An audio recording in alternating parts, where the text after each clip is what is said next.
आज ये बदलते दौर का हमारा समय चल रहा है। अभी थोड़े दिन पहले मैं अभी ग्वालियर में 7, भिंड में 1 और 11 मुरैना में, जहां बंदूकों की ठाई ठाई सुनाते थे, वहां अब कारखानों की आवाज आएगी, मशीनें चलने की खटाखट सुनाई देगी, रोजगार मिलेगा। ये बदलते दौर का मध्य प्रदेश, इसी बात के लिए जाना जा रहा है। जोरदार अभिनंदन करें हमारे अपने लिए, जिस प्रकार का समय चल रहा है।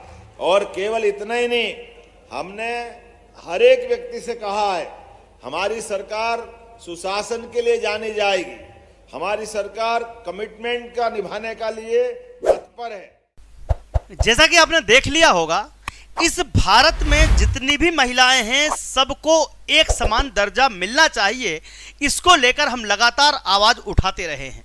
आज फिर मैं आपसे कहना चाहता हूं कि दिल्ली की महिलाओं को जो 2500 रुपये दिया जा रहा है, तो मध्य प्रदेश की महिलाओं ने ऐसा क्या बिगाड़ा कि हमें 1250 लगभग आधे पैसे दिए जा रहे हैं।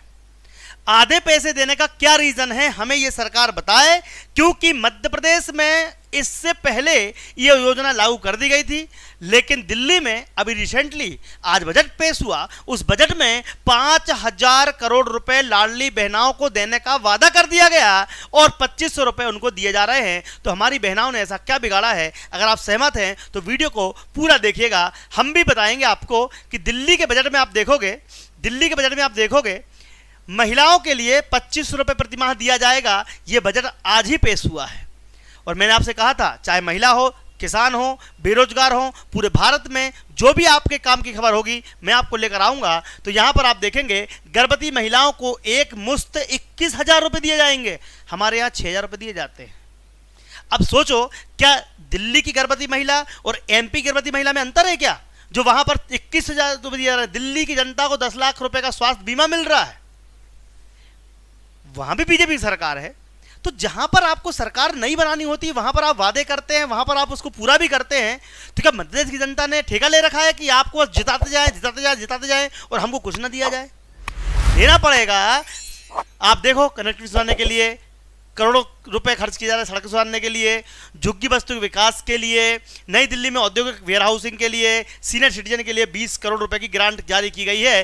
ये सारी चीज़ें अगर हम देखें तो सबसे बड़ी बात जो है वो महिलाओं के लिए 5310 करोड़ रुपए में समृद्धि योजना 5100 करोड़ रुपए, गर्भवती महिलाओं के लिए 210 करोड़ रुपए और 12 छात्रों को मुफ्त लैपटॉप 750 करोड़ रुपए दिए जा रहे हैं। छात्राओं के लिए स्मार्ट क्लास के लिए 100 करोड़ रुपए और न्यू CM श्री योजना के 1000 करोड़ रुपए ये सब दिए जाएंगे। एजुकेशन में, स्वास्थ्य में, महिलाओं के लिए, इंफ्रास्ट्रक्चर के लिए, गरीब कल्याण के लिए, नर्मदा के लिए, यमुना के लिए सबको पैसा मिल रहा है। तो हम भी चाहते हैं कि हमारी लाडली बहनों को भी पैसा मिले।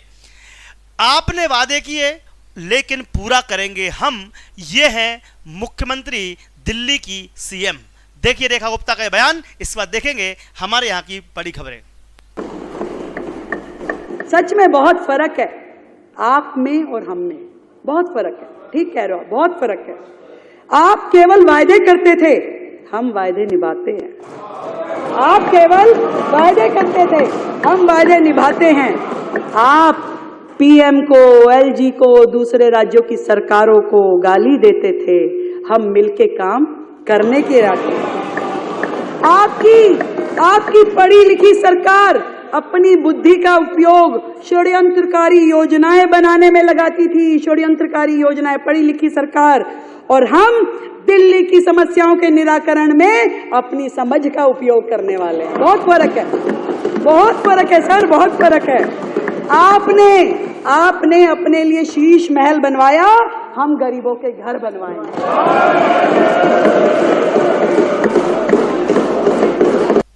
तो यहां पर आप देख सकते हैं कि आपके वादों को पूरा करने के लिए मुख्यमंत्री CM जो वहां की रेखा वर्मा है, रेखा गुप्ता है, वो काम कर रही हैं। लेकिन हमारे यहाँ के CM क्या कर रहे हैं?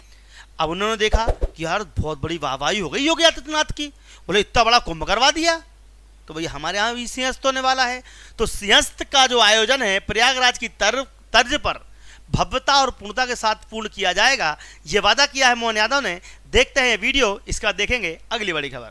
आज के इस अवसर पर जब मैं यहाँ बैजनाथ के धाम से देखता हूं तो मुझे वहां से भी आशीर्वाद मिलता है। बगलामुखी माता का भी आनंद है। आने वाले कुंभ मेले के लिए भी हमारी सरकार सब तैयारी कर रही है। किसी प्रकार की कोई कोर कसर बाकी नहीं रहेगी। सारे प्रबंध करके हमारा इलाहाबाद का प्रयाग का कुंभ मेला बहुत अच्छा हुआ है। हमारे यहाँ सिमस्त कहलाता है। ये सिमस्त भी धूमधाम से मनाया जाएगा। सारे प्रबंध हमारे द्वारा किए जाएंगे। आज मैं आपके बीच महाराज जी, हमारे लिए अप्रैल के महीने में ही लगभग अमित शाह जी के माध्यम से, नेशनल डेयरी डेवलपमेंट बोर्ड के माध्यम से, लखन पटेल जी यहाँ मौजूद है, हमारी सरकार ने तय किया है कि इस प्रदेश के अंदर तो उज्जैन में सिंहस्थ का आयोजन प्रयागराज की तर्ज पर किया जाएगा, ये हम मानते हैं। लेकिन दिल्ली की शिक्षा व्यवस्था को बर्बाद करना चाहती है बीजेपी, ये मानना है आतिशी का। अब जनता ने आम आदमी पार्टी को तो नकार दिया, लेकिन आम आदमी पार्टी आज भी शिक्षा व्यवस्था और स्वास्थ्य को लेकर लगातार बीजेपी को घेर रही है। उसमें सबसे आगे हैं दिल्ली की पूर्व मुख्यमंत्री सीएम, जिनका नाम है आतिशी मरलोना। अब इन्होंने क्या कहा? इन्होंने कहा कि दिल्ली की जनता को हमने एक नए तरीके का शिक्षा व्यवस्था दिया था। वो शिक्षा व्यवस्था जब हमने आपको दी, लेकिन जनता को लगा कि शिक्षा व्यवस्था अच्छी नहीं है, तभी तो उन्होंने, हालांकि बाद में पोल खुली थी, उनके यहाँ पर एक काम करने वाली कर्मचारी, आपको पता होगा, जिनको इनके मंत्रियों ने लात घूंसे मारे थे, उसने सब एक्सपोज कर दिया कि आम आदमी पार्टी कहती कुछ और है, करती कुछ और है। लेकिन आतिशी ने क्या कुछ कहा बीजेपी की शिक्षा व्यवस्था को लेकर, ये सुनना जरूरी है। इसका देखेंगे अगली बड़ी खबर। ना सिर्फ इतना, आज जो बजट भारतीय जनता पार्टी की सरकार ने सदन पटल पर रखा है, उसने भारतीय जनता पार्टी के इरादे बिल्कुल साफ कर दिए हैं। पहला इरादा, सरकारी स्कूलों की शिक्षा को ध्वस्त करना। 10 साल में पहली बार इतना कम आवंटन शिक्षा को हुआ है। आम आदमी पार्टी की सरकार में बजट का 1/4 हिस्सा, 25% हिस्सा, कम से कम 22 से 25% बजट हमेशा शिक्षा को दिया जाता था। 10 साल में ये पहली बार हुआ है कि 20% से कम आवंटन शिक्षा के क्षेत्र को मिला है। तो ये बिल्कुल साफ है कि सरकारी स्कूलों को ध्वस्त करने की प्रक्रिया, गरीब बच्चों को अच्छी शिक्षा देने की प्रक्रिया अब भारतीय केंद्र सरकार किसानों की आय बढ़ाने के लिए निरंतर कार्य कर रही है।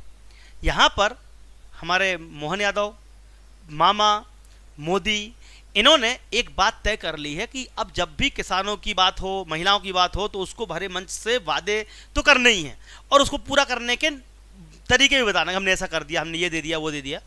इसी कड़ी में मैंने कहा था, इन्होंने कहा था कि 1 अप्रैल के बाद किसानों की खाद में सब्सिडी और सिंचाई में पानी, फ्री बिजली, इन मुद्दों को लेकर लगातार 3 साल में सब कुछ खत्म करना चाहती है। यहाँ पर केंद्र सरकार ने किसानों की आय को बढ़ाने के लिए निरंतर कार्य करे हैं। उसके लिए क्या किया? लागत कम कर दी, आय अपने आप बढ़ जाएगी।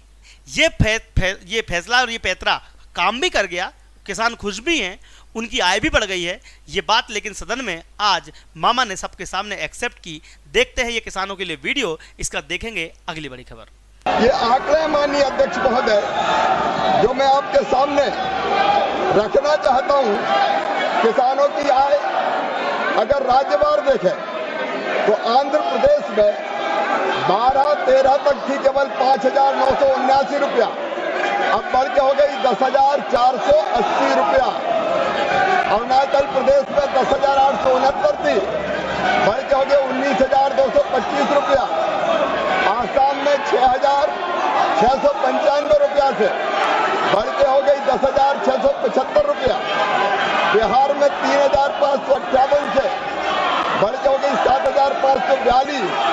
छत्तीसगढ़ में 5,177 से बढ़ के हो गई 9,600। तो केंद्र सरकार की वाहवाही करते हुए मोहन यादव मामा ने बड़ी बड़ी बातें कही। लेकिन आपको पता है, हमारे यहाँ पर विधानसभा में एक नेता प्रतिपक्ष रहे उमंग सिंघार ने एक बड़ी बात कह दी कि जब भी हम किसी सरकार को चुनते हैं तो उन्हें हर वर्ग का ध्यान रखना चाहिए, हर वर्ग को न्याय दिलाने का स्थान है विधानसभा। लेकिन ये जो हर वर्ग की बात करते हैं ना, वहाँ पर हिंदू गायब हो जाते हैं। हिंदू को छोड़ के बाकी वर्ग को इनको बड़ा ध्यान रहता है। लेकिन ठीक है, मेरी तरफ से भी ये बड़ी शुभकामना है कि हर वाक का ध्यान रखा जाए, लेकिन हर वाक को कंट्रोल करने के लिए भी जो बीजेपी पैंतरा अपना रही है वो भी एक सही कदम है, ताकि लोगों को न्याय मिलता रहे। बड़े बड़े मुख्तार अंसारी, वो गुड्डू, पता नहीं कितने सारे लोग हैं जिनको यहाँ पे बाबा ने बाय बाय कर दिया, टाटा बाय बाय कर दिया, लेकिन विधानसभा में ये मुद्दा जो उठाया गया उमंग संघा की तरफ से, वो देखने लायक बयान है। बयान देखिएगा, और हम भी चाहते हैं कि हम जगह शांति हो। वीडियो को पूरा देखिए, इसके बाद देखेंगे अगली बड़ी खबर। क्या हमने उस गरीब को न्याय दिलाया? क्या उस युवा को न्याय दिलाया? उस किसान को न्याय दिलाया जिसके लिए हम यहाँ बैठे इस लोकतंत्र के मंदिर? क्या हम उनकी भावनाओं को रखते हुए, सामने रखते हुए उनके साथ न्याय करते? ये हमारे लिए महत्वपूर्ण होना चाहिए। ये नहीं कि कागज पे कुछ भी आप जवाब दे दे। माननीय अध्यक्ष महोदय, मैं माननीय मुख्यमंत्री जी का भाषण सुन रहा था, तो ये समापन है कि शुरुआत है मुझे समझ में नहीं आ रहा था। और जो भाषण दिया उन्होंने, धन्यवाद की बजाय तो ज्यादा अपनी सरकार की उपलब्धियों गुणगान में लग गए। और बजट के समय आप रहते तो उस समय बोलते तो ज्यादा उचित रहता। मेरा मूल नेचर भी है कि कभी मैं व्यक्तिगत आलोचना में विश्वास नहीं रखता हूँ, ना गुणगान करने में विश्वास रखता हूँ। आपने एक सफल संचालन किया संवेदनशीलता और निष्पक्षता के साथ। तो यहाँ पर हर वक्त को न्याय दिलाने की बात तो विधानसभा में की जा रही है, लेकिन मोदी के बाद अगले प्रधानमंत्री के दावेदार योगी आदित्यनाथ ने एक बड़ी बात कह दी। 1 अप्रैल से, जी हाँ, 1 अप्रैल से बेटी की शादी के लिए प्रदेश सरकार 1 लाख रुपए का अनुदान, ये कोई किसी बेटी की बात नहीं कर रहा है कि कुछ खास वर्ग की बेटी, सभी बेटियों के लिए। लो साहब, 1 अप्रैल के बाद बेटी की शादी के लिए प्रदेश सरकार 1 लाख रुपए का अनुदान उपलब्ध कराएगी। ये बड़ी घोषणा यूपी में खुशी की लहर लेकर आई है। अब बेटियों को बोझ नहीं समझा जाएगा, 1 लाख रुपए सरकार की तरफ से दिया जाएगा ताकि खाने पीने का खर्चा वहां पर उठाया जा सके। देखते हैं ये पहल योगी आदित्यनाथ के अगले चुनाव में क्या बड़ी रोल प्ले करती है, क्योंकि वहां पर चुनाव होने वाले हैं 27-28 में शायद। फिर देखो मजा क्या होने वाला। देखते हैं वीडियो, इसका देखेगा अगली बड़ी खबर। प्रदेश में 15 करोड़ लोग पिछले 5 वर्ष से फ्री में राशन की सुविधा का लाभ प्राप्त कर रहे हैं। 1 करोड़ 6 लाख से अधिक लोगों को 12,000 रुपए सालाना हम वृद्धावस्था पेंशन, निराश्रित महिला पेंशन या दिव्यांगजन पेंशन का लाभ दे रहे हैं। 22 लाख बेटियों को मुख्यमंत्री कन्या सुमंगला योजना में 25,000 रुपए की पैकेज के साथ जोड़ करके उसके निःशुल्क शिक्षा की व्यवस्था की जा रही है। 4.25 लाख बेटियों की मुख्यमंत्री सामूहिक विवाह योजना में इन वर्षों में हमने शादी ब्याह का कार्यक्रम संपन्न किया है, और यह भी तय किया है कि 1 अप्रैल के बाद जब अब बेटी की शादी होगी तो सरकार 1 लाख। तो आप देख सकते हैं यहाँ पर 1 अप्रैल से बेटियों के लिए खुशखबरी आने वाली है। आपको ये खुशखबरी कैसी लगी कमेंट बॉक्स में जरूर बताएं, वीडियो को शेयर करें, लोगों तक पहुंचाएं, और कमेंट में जरूर बताएं कि 1 लाख रुपए से किसी के घर में कितनी खुशियां आ सकती हैं। अगर आप लोग भी अपने घर में खुशी चाहते हैं, बालक बालिका को पढ़ाना चाहते हैं, दीप्ति सिंह एकेडमी का एप्लीकेशन डाउनलोड कर लीजिएगा। इसमें हमारे यहाँ पर वर्ग 2 चयन परीक्षा, वर्ग 3 की किताबें, वर्ग 2 की किताबें, सब कुछ उपलब्ध है। आप बुक्स ले सकते हैं, सीटेट तैयारी कर सकते हैं, एमपीपीएससी, पुलिस, पटवारी, सभी प्रकार की तैयारी हमारे एकेडमी के माध्यम से होती है। दीप्ति एकेडमी का एप्लीकेशन आज ही डाउनलोड करें और तैयार हो जाइए अपने सपनों को साकार करने के लिए। जय हिंद, जय भारत, आपका दिन शुभ रहे, धन्यवाद। कुछ सदस्यों ने सवाल उठाया मान्यवर कि क्यों अमेंडमेंट की क्या जरूरत है। मैं उनको बताना चाहता हूं कि समय के साथ जो इमारत की मरम्मत न हो तो इमारत ढह जाती है। नए नए एक्सपेरिमेंट अनुभव होते हैं, नए नए प्रकार की आपदाओं का अनुभव होता है। कुछ छूट गया है, कुछ दुनिया की बेस्ट प्रैक्टिसेस है, और ये सारे चीजों को समाहित कर हम कानून में बदलाव करें तो इसमें क्या आपत्ति है। कानून अगर बदलता नहीं है तो काल बाह्य हो जाता है, और मान्यवर उनको ये होगा कि शायद हम आएंगे तो बदलेंगे। भाई बहुत देर है, 15-20 साल तक किसी का नंबर नहीं लगने वाला। आप जरा भी चिंता मत करिए, जो कुछ करना है हमें ही करना है लंबे समय।